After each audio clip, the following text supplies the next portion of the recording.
केंद्र सरकार के 12 वर्ष पूरे होने के उपलक्ष्य में आयोजित प्रेस वार्ता में उत्तर प्रदेश सरकार के राज्य मंत्री एवं शामली जनपद के प्रभारी मंत्री दिनेश खटीक ने केंद्र सरकार की उपलब्धियों को गिनाते हुए कहा कि पीएम नरेंद्र मोदी के नेतृत्व में देश विकास और विरासत दोनों को साथ लेकर आगे बढ़ रहा है। उन्होंने दावा किया कि बीते 12 वर्षों में भारत ने वैश्विक स्तर पर अपना अलग पहचान बनाई और हर क्षेत्र में उल्लेखनीय प्रगति की है। शामली में आयोजित प्रेस वार्ता के दौरान राज्य मंत्री ने कहा कि आज पूरी दुनिया ऊर्जा संकट और महंगाई जैसी चुनौतियों से जूझ रही है, लेकिन भारत ने मजबूत नेतृत्व और दूरदर्शी नीतियों के दम पर इन चुनौतियों का प्रभावी ढंग से सामना किया है। बहुमत की सरकार देने का काम किया।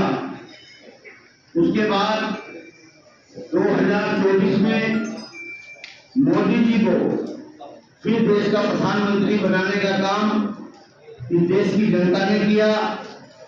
इसी जन विश्वास की बदौलत एनडीए की देश में तस्वीर भी बदल दी है।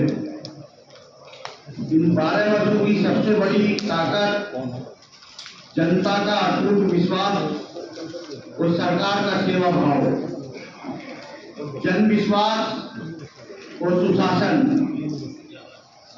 वर्ष 2014 में देश में मोदी जी पर भरोसा किया। उन्होंने कहा कि कई देशों में आवश्यक वस्तुओं की कमी देखने को मिल रही है, जबकि भारत में आम जनता को आवश्यक सुविधाएं उपलब्ध कराई जा रही हैं। उन्होंने कहा कि देश की लगभग 81 करोड़ आबादी को केंद्र सरकार की योजनाओं के माध्यम से खाद्यान्न उपलब्ध कराया जा रहा है। ये दुनिया का सबसे बड़ा सामाजिक सुरक्षा अभियान है, जिसने गरीब और जरूरतमंद वर्ग को राहत पहुंचाने का काम किया है। अखिलेश जी का कोई नया ट्वीट है क्या? उनको तो हर एक ट्वीट की भी करना है। जनता का काम करना होता तो जहाँ मैं बैठा हूँ वहां उनका मंत्री बैठा होता, भाजपा का नहीं। मंत्री जी अभी आप मेरे पास 1 मिनट प्लीज, उनका जवाब दें। आज उनका मंत्री होता, आज मैं कार्यकर्ता के रूप में बन करके मंत्री बन के यहाँ बैठा हूँ। मैंने सब जनप्रतिनिधि। अखिलेश जी केवल ट्वीट करते हैं। यदि जनता का काम करे होते तो आज उनकी सरकार होती। अभी आप देखना 2027 में फिर दोबारा से योगी जी के नेतृत्व में सरकार बनने जा रही है। उनका कहना है स्वास्थ्य विभाग खुद जो है गहरी सांसें आईसीयू में ले रहा है। अच्छा, आप बताइए मुझे कि आईसीयू में सांस ले रहा है तो वो आकर के एक बार दौरा क्यों नहीं करते यहाँ पर सामने में आकर के देखें?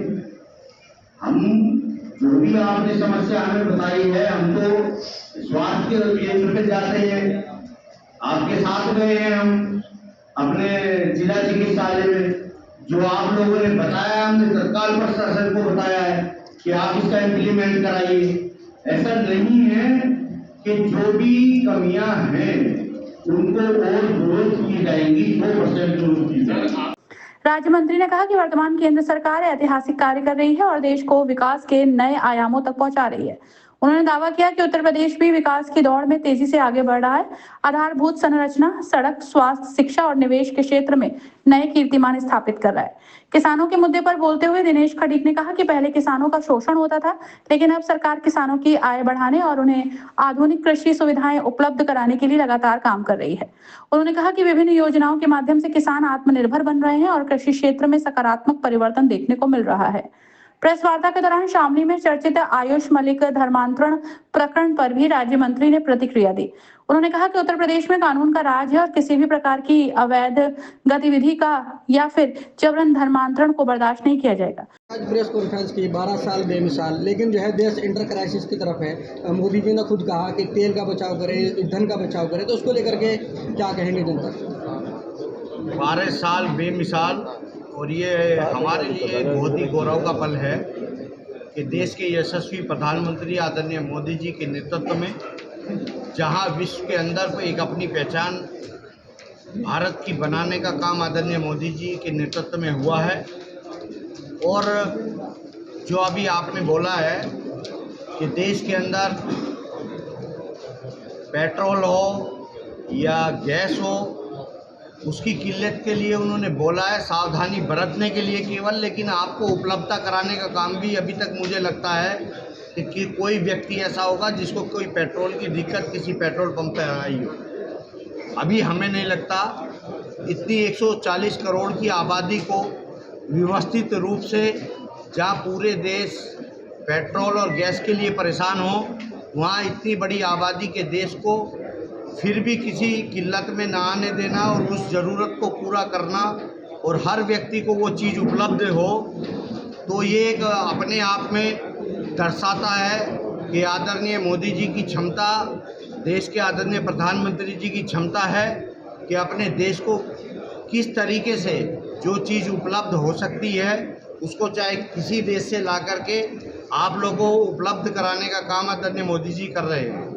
लगातार देश में जो है काम हुआ है, लेकिन जो लगातार महंगाई है, विपक्ष कह रहा है कि महंगाई ज़्यादा बढ़ गई है, सभी चीज़ों के दाम जो है डबल हो गए हैं। उसको लेकर के फिर सरकार क्या कर रही है? 2014 से पहले जो महंगाई थी और अब में वो दर देख लीजिएगा, और इकोनॉमी आपकी कहाँ थी उसको आप देखिएगा, कौन से स्थान पे आपके देश की इकोनॉमी थी और आज आदरणीय प्रधानमंत्री मोदी जी के समय में आकर के खड़ी हो गई है।